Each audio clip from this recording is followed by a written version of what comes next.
নমস্কার, দেখছেন কলকাতা টিভি। আপনাদের সঙ্গে আমি অর্পিতা। শুরু করছি সেরা 10।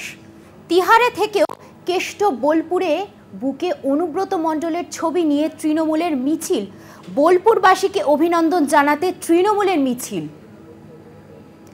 তিহারে থেকেও কেষ্ট বোলপুরে অনুব্রত মণ্ডলের ছবি নিয়ে তৃণমূলের মিছিল। বোলপুরবাসীকে অভিনন্দন জানাতে তৃণমূলের মিছিল। ফোন লাইনে আর রয়েছেন মনা বীরবংশী, কথা বলবো। কি জানা যাচ্ছে?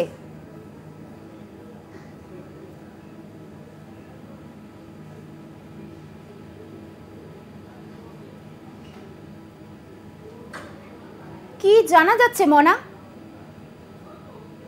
হ্যাঁ দেখো অর্পিতা, নিঃসন্দেহে বলা যেতে পারে অত্যন্ত গুরুত্বপূর্ণ খবর। তার কারণ হচ্ছে কেষ্ট মণ্ডল বোলপুর থেকে প্রায় 1500 কিলোমিটার বলা যেতে পারে যে দূরে তিহার জেলে বন্দী থাকলেও অনুব্রত মণ্ডল যেন বোলপুরে রয়েছেন। তার কারণ এদিন আমরা দেখলাম অভিনব একটা মিছিল বোলপুর শহরে শাসক দল তৃণমূল কংগ্রেসের। কি দেখতে পেলাম? বোলপুর লোকসভা কেন্দ্রে ব্যাপক লিড। বোলপুর লোকসভা কেন্দ্রে যিনি তৃণমূল প্রার্থী অসিত মালের প্রায় 3 লক্ষ ভোটের ব্যবধানে জিতেছে। খুব স্বাভাবিকভাবেই সকলকে অভিনন্দন জানানোর জন্য তৃণমূল কংগ্রেসের তরফ থেকে একটি মিছিল আয়োজন করা হয়েছিল এবং সেই মিছিলে দেখলাম তৃণমূলের যারা নেতা কর্মী সকলের বুকে কেষ্ট মণ্ডল, তাদের প্রিয় দাদা অনুব্রত মণ্ডলের যে ছবি, সেই ছবি বুকে নিয়ে শহর বোলপুরে তারা মিছিল করলেন।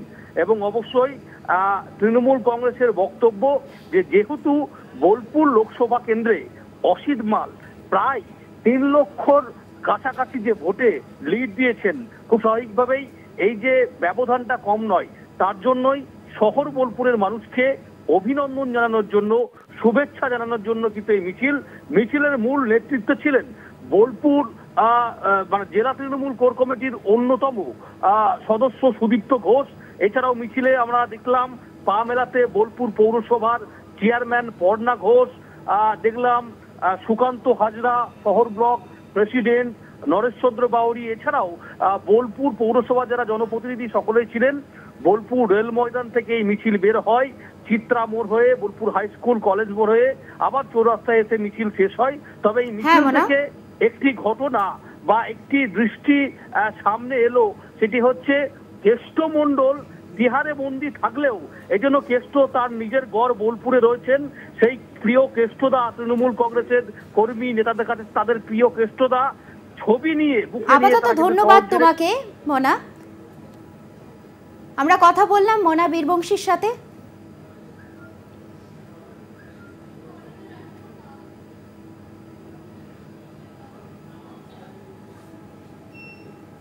এক ক্লিকেই ইভিএম আনলক। মুঠোফোন থেকেই ইভিএম আনলকের অভিযোগ। কাঠগড়ায় মুম্বাই উত্তর পশ্চিমের জয়ী শিবসেনা প্রার্থীর আত্মীয়। তদন্তে নেমে মাথায় হাত পুলিশের। অভিযোগ প্রকাশ্যে আসতেই সরব কংগ্রেস সহ বিরোধীরা। পাল্টা আক্রমণ গেরুয়া শিবিরেও।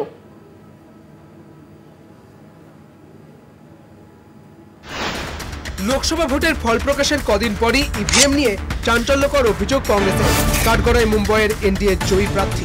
মুম্বাই উত্তর পশ্চিম লোকসভা কেন্দ্র থেকে লড়েছিলেন শিবসেনা শিন্ডে গোষ্ঠীর রবীন্দ্র ওয়াইকার। জয় পেয়েছিলেন মাত্র 48 ভোট। এবার সেই রবীন্দ্র ওয়াইকারের এক আত্মীয় মঙ্গেশ পান্ডিলকরের বিরুদ্ধে ইভিএম আনলকের অভিযোগ। ভোট গণনার সময় কেন্দ্রে বসে ফোন ব্যবহার করেন মঙ্গেশ। তার ফোনের সঙ্গে ইভিএম সংযুক্ত ছিল বলে অভিযোগ। ভোট গণনার সময় মঙ্গেশের ফোনে ওটিপি আসে এবং সেই ওটিপি দিয়ে ইভিএম আনলক করার কাজ করেছিলেন তিনি। বিষয়টি প্রকাশ্যে আসতে জাতীয় রাজনীতি তোলপাড়। এনডিএ প্রার্থীর আত্মীয়ের কেলেঙ্কারিকে হাতিয়ার করে আসরে বিরোধীরা। ভারতে ইভিএম নিছক ব্ল্যাক বক্স। ইভিএম পরীক্ষার অনুমতি নেই কারো। গণতন্ত্রের স্বচ্ছতা নিয়ে গুরুতর অভিযোগ উঠতে শুরু করেছে। স্বশাসিত সংস্থাগুলি যদি দায়িত্বশীল না হয় তাহলে গণতান্ত্রিক প্রক্রিয়া প্রহসনে পরিণত হয়। এক্স হ্যান্ডেলে পোস্ট রাহুল গান্ধী। সামাজিক মাধ্যমে কংগ্রেসের পোস্ট। সন্দেহ বাড়ছে, কমিশনের ব্যাখ্যা দেওয়া উচিত। শিবসেনা উদ্ধব গোষ্ঠী তুলোধনা করেছে শিবসেনা শিন্ডে গোষ্ঠীকে। কমিশনের হস্তক্ষেপের দাবি। ইভিএম আনলক নিয়ে চর্চা শুধু ভারতেই সীমাবদ্ধ নেই, আলোচনা সমালোচনা শুরু হয়েছে আমেরিকাতে। টেসলা কর্তা এলন মাস্ক এক্স হ্যান্ডেলে একটি পোস্ট করে সেই আলোচনা আরও উস্কে দিয়েছেন। সামাজিক মাধ্যমে তিনি লিখেছেন, ইলেকট্রনিক ভোটিং মেশিন ব্যবহার বন্ধ করা উচিত। এআই প্রযুক্তি ব্যবহার করে ইভিএম হ্যাক হওয়ার সম্ভাবনার কথাও বলেছেন মাস্ক। মাস্কের পোস্ট শেয়ার করেই একের পর এক পোস্ট কংগ্রেসের, উত্তর দিতে ছাড়েনি বিজেপিও। সামাজিক মাধ্যমে বিজেপি নেতা রাজীব চন্দ্রশেখর লেখেন, এটি সুরক্ষিত ডিজিটাল হার্ডওয়্যার তৈরির বিরোধী বার্তা। তবে আলোচনা সমালোচনা, আক্রমণ পাল্টা আক্রমণের মাঝেও একটাই প্রশ্ন উঠে আসছে, ইভিএম এর সঙ্গে যুক্ত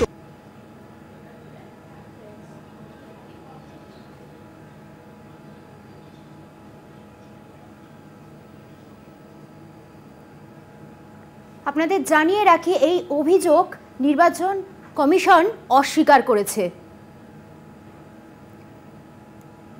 আপনাদের জানিয়ে রাখি, এই অভিযোগ কিন্তু নির্বাচন কমিশন পুরোটাই অস্বীকার করেছে। মুঠোফোন থেকেই ইভিএম আনলকের অভিযোগ, কাঠগড়ায় মুম্বাই উত্তর পশ্চিমের জয়ী শিবসেনা প্রার্থীর আত্মীয়, তদন্তে নেমে মাথায় হাত পুলিশের এবং সমস্ত অভিযোগটাই অস্বীকার করেছে নির্বাচন কমিশন। আপনাদের আবারও জানিয়ে রাখি, এক ক্লিকেই ইভিএম আনলক, এই মুঠোফোন থেকে ইভিএম আনলকেই অভিযোগ, এবং এই অভিযোগ সম্পূর্ণই নির্বাচন কমিশন অস্বীকার করেছে। কংগ্রেস সহ বিরোধীরা আসতেই সরব, কংগ্রেস সহ বিরোধীরা পাল্টা আক্রমণ গেরুয়া শিবিরেও। এক ক্লিকেই ইভিএম আনলক, মুঠোফোন থেকেই ইভিএম আনলকের অভিযোগ, কাঠগড়ায় মুম্বাই উত্তর পশ্চিমের জয়ী শিবসেনা প্রার্থীর আত্মীয়।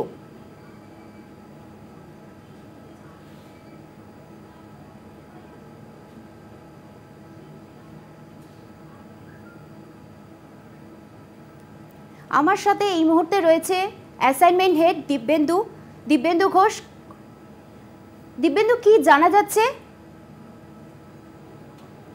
অভিযোগটা সরাসরি সামনে এসেছে যে মুম্বাই উত্তর পশ্চিমের যে জয়ী শিবসেনা শিন্ডে গোষ্ঠীর যে শিবসেনা যে প্রার্থী ছিলেন তিনি জয়ী হয়েছেন, এবং তার আত্মীয়ের বিরুদ্ধেই কিন্তু অভিযোগটা উঠছিল যে গণনা কেন্দ্রে বসে মোবাইলের মাধ্যমে, ওটিপির মাধ্যমে ইভিএম আনলক করার যে অভিযোগ, সেটা নিয়ে জাতীয় রাজনীতি কিন্তু এই মুহূর্তে তোলপাড়, এবং সমস্ত বিরোধীরা কিন্তু এটা নিয়ে নির্বাচন কমিশনকেই কাঠগড়ায় তুলতে চাইছে যে একাধিকবার নির্বাচন কমিশনের বিরুদ্ধে একাধিক অভিযোগ করেছে বিরোধীরা, এবং ঠিক একই জায়গায় দাঁড়িয়ে এই মুহূর্তে নির্বাচন কমিশনের খুব স্পষ্ট বক্তব্য যে কোনোভাবেই কোনো মোবাইলের মাধ্যমে কোনো ওটিপি, সেখানে মোবাইলে ওটিপি আসবে, সেই ওটিপির মাধ্যমে কোনো ইভিএম কে আনলক করা যাবে, এই যে অভিযোগটা বারবার করে সামনে আসছে, সেই অভিযোগে কিন্তু কোনো সত্যতা নেই। তার কারণ ইভিএম যেখানে তৈরি হয় এবং সেই যে কোম্পানি ম্যানুফ্যাকচার্ড, এবং সেই কোম্পানির সঙ্গে নির্বাচন কমিশনের সরাসরি যে সংযোগ,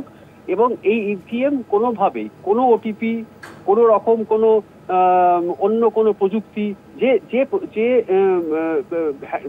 এক্স হ্যান্ডেলে যে টুইট, এক্স হ্যান্ডেলে যেটা পোস্ট করেছিলেন ইলন মাস্ক, যে ইভিএম ব্যবহার কিন্তু বন্ধ করে দিতে হবে। তার কারণ এআই প্রযুক্তির মাধ্যমে কিন্তু ইভিএম আনলক করাটা একটা সম্ভাবনা থেকে যায়, যে কারণে যে পাশ্চাত্য দেশগুলোতে আমরা যেখানে দেখি, যেখানে ইভিএম ব্যবহারই হয় না। সুতরাং সেই জায়গায় দাঁড়িয়ে ইভিএম, এই এলন মাস্কের যে এক্স হ্যান্ডেল পোস্ট, সেই পোস্টের পরেই কিন্তু এটা নিয়ে আরো গোটা জাতীয় রাজনীতি কিন্তু সরগরম, এবং বিরোধীরা কিন্তু চেপে ধরছে। সেই জায়গায় দাঁড়িয়ে নির্বাচন কমিশনের খুব স্পষ্ট বক্তব্য, এবং খুব স্পষ্ট করে নির্বাচন কমিশন জানিয়েছেন যে কোনোভাবেই যে ইভিএম যে ম্যানুফ্যাকচার যেটা হয়, এবং এর যে ইনবিল্ট যে সফটওয়্যার রয়েছে, সেই সফটওয়্যারটা শুধুমাত্রই সেই কোম্পানিতে তৈরির সময় সেই সফটওয়্যারটা এমনভাবে তৈরি করা হয় যার কিন্তু যে প্রোগ্রামিংটা, সেই স্ট্যান্ড অ্যালোন প্রোগ্রামিং, অর্থাৎ একটাই মাত্র প্রোগ্রামিং, সেই প্রোগ্রামিং এ ইভিএম এর যে টোটাল যে কার্যকারিতা, সেই ইভিএম কিভাবে কাজ করবে, সেই প্রোগ্রামিংটা তার মধ্যে ঢোকানো থাকে। সেই প্রোগ্রামিং কোনোভাবেই অন্য কারো পক্ষে, সেই শুধুমাত্র সেই কোম্পানি ছাড়া আর কারো পক্ষেই জানা সম্ভব নয়। কোথাও কোনোভাবে এআই প্রযুক্তি হোক বা অন্যান্য যে সমস্ত প্রযুক্তি আছে, যতই অত্যাধুনিক প্রযুক্তি হোক না কেন, সেই প্রযুক্তির মাধ্যমে কোনোভাবেই ইভিএম এর সঙ্গে কোনো সংযোগ করা যায় না। সুতরাং মোবাইলের মাধ্যমে ওটিপি পাঠিয়ে সেখান থেকে ইভিএম আনলক করা যে অভিযোগটা কংগ্রেস সহ যে শিবসেনা উদ্ধব ঠাকরে গোষ্ঠী তারা যে অভিযোগটা করছে, সেই অভিযোগ কিন্তু সম্পূর্ণ উড়িয়ে দিয়েছে নির্বাচন কমিশন। ধন্যবাদ।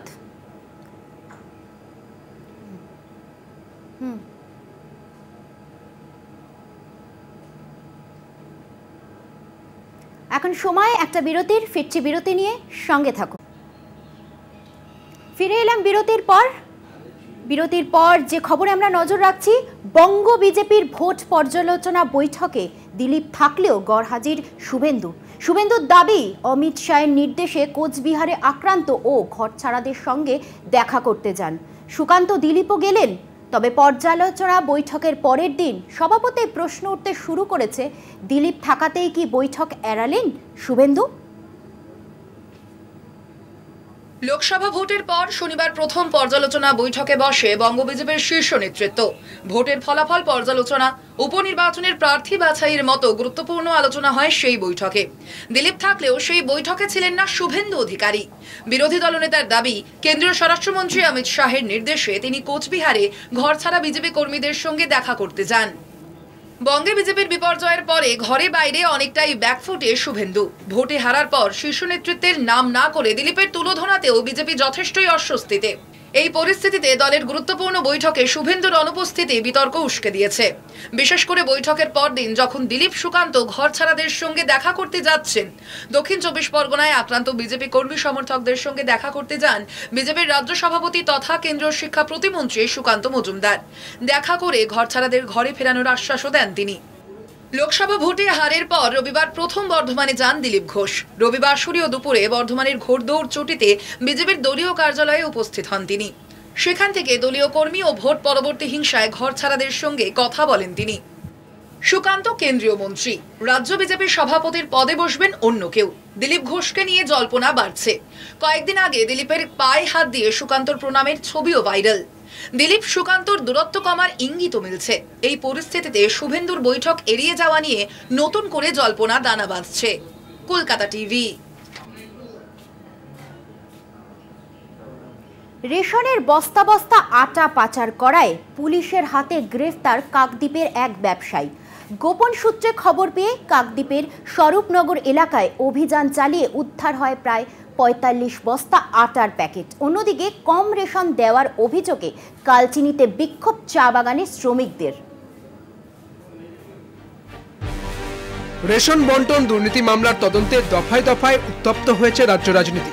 ইডির হাতে গ্রেপ্তার হয়েছে রাজ্যের প্রাক্তন খাদ্যমন্ত্রী জ্যোতিপ্রিয় মল্লিক, বনগাঁ পৌরসভার প্রাক্তন চেয়ারম্যান শঙ্কর আঢ্য সহ রেশন ব্যবসায়ী বাকিবুর রহমান।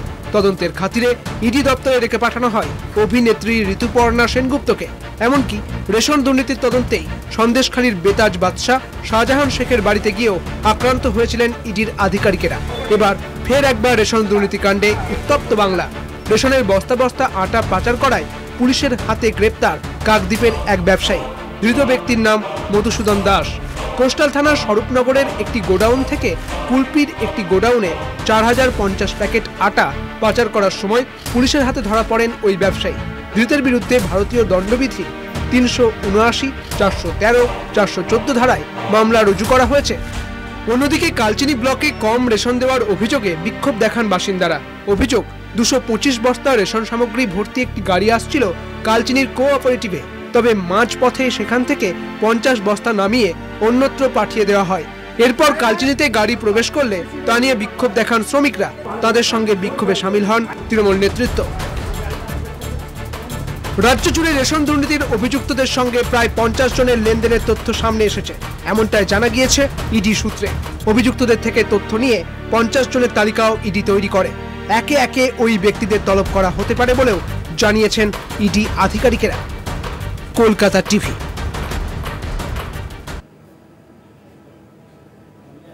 এখন সময় আরও একটা বিরতির, ফিরছি বিরতি নিয়ে, সঙ্গে থাকুন। ফিরে এলাম বিরতির পর যে খবরে আমরা নজর রাখছি, বর্ষা শুরুর আগে বানারহাটে সরকারি নিয়ম না মেনে ছোট পাথর দিয়ে বাঁধ মেরামতের অভিযোগ তুলেছিলেন স্থানীয়রা। তাদের অভিযোগ, কান দেয়নি প্রশাসন। বর্ষার আগেই হেলে গেল আংরা ভাষার উপর সদ্য নির্মিত সেই বাঁধ। বৃহস্পতিবার থেকে ডুয়ার্সে শুরু হয়েছে বৃষ্টি। জল বেড়েছে তিস্তা, জলঢাকা আংরা ভাষা, ডুডুয়া নদীর। আংরা ভাষার বাড়তি জলে ক্ষতি হয়েছে 5টি বাঁধের। সদ্যই ছোট পাথর দিয়ে তৈরি আংরা ভাষার বাঁধ হেলে গেছে এরই মধ্যে। এলাকাবাসী এবং বিরোধীদের অভিযোগ ছিল যেভাবে নিয়ম বহির্ভূতভাবে ছোট সাইজের পাথর দিয়ে বাঁধ নির্মাণ করা হচ্ছে তা কিন্তু বৃষ্টি এলে ভাসিয়ে নিয়ে যাবে বা ক্ষতি হবে। ঠিক তেমনটাই কিন্তু দুদিনের বৃষ্টিতে আংরাবাসা নদীতে জল আসতেই কিন্তু এখনো পর্যন্ত 5টি আর বাঁধ ব্যাপক ক্ষতি হয়েছে। আরে বাঁধের অবস্থা তো এখন ভালো না গো, আমরা তো একটু সমস্যার মধ্যে আছি, চিন্তাযুক্ত আছি, ভাবছিলাম যে চিন্তাটার থেকে মুক্ত হব, এখন তো দেখা যায় আবার সেই চিন্তাই হচ্ছে। কবে দিয়েছে এই বাঁধ, কতদিন হয়েছে? এই তো 2-3 মাস হয়ে গেল তো বাঁধ দিয়েছে না। এগুলো পকেটে পয়সা ঢুকছে খালি ওদের, এগুলো কাজ করে নাকি এগুলা? আপনারা বলেছিলেন কাজ ভালো করে করার জন্য? আমরা তো বলছিলাম যে এটা হবে না, আর একটা ইয়ে করে দাও। ওরা ওদিকে ভালো করে গাঁথনি করে দিল, এখানে যে এরকম করে ছাড়ে দিল। একটা জালের গ্যাপ দেখো তো কত বড় বড় গ্যাপ, এগুলো কাজ হয়। প্রশ্ন উঠছে কি কারণে আধিকারিকরা সব জেনেও চুপ করে রয়েছেন? কেন বারবার সরকারি আধিকারিকরা এলাকা পরিদর্শনের পরেও ক্লিন চিট দেওয়া হচ্ছে ঠিকাদারি সংস্থাকে? তাহলে কি ভেতরে অন্য কোনো বোঝাপড়া হয়েছে? প্রশ্ন বিরোধীদের। এটা এই সরকারের আমলে সবকিছু সম্ভব হতে পারে, ঠিক আছে, এটা এই ছোট ছোট পাথরে দেওয়ার জন্য আজকে এই নতুন আর বাঁধগুলো ভেঙে যাওয়ার মতন বা নষ্ট হওয়ার মতন 2 মাস 3 মাস হয়েছে সেগুলো এই পরিস্থিতি হয়ে দাঁড়িয়েছে এবং আশা করি এই বাঁধগুলো থাকবে না এবং এর একটাই মূল কারণ যে কাটমানি। এখন দেখার বিষয় এই খবর সম্প্রচারের পর প্রশাসন কতটা নড়ে চড়ে বসে বা কোনো প্রকার পদক্ষেপ নেয় কিনা। গোয়াইকাটা থেকে শুভজিৎ দেবনাথ, কলকাতা টিভি। আজ সেরা 10 এই পর্যন্তই। দেখতে থাকুন কলকাতা টিভি, রাত দিন 7 দিন।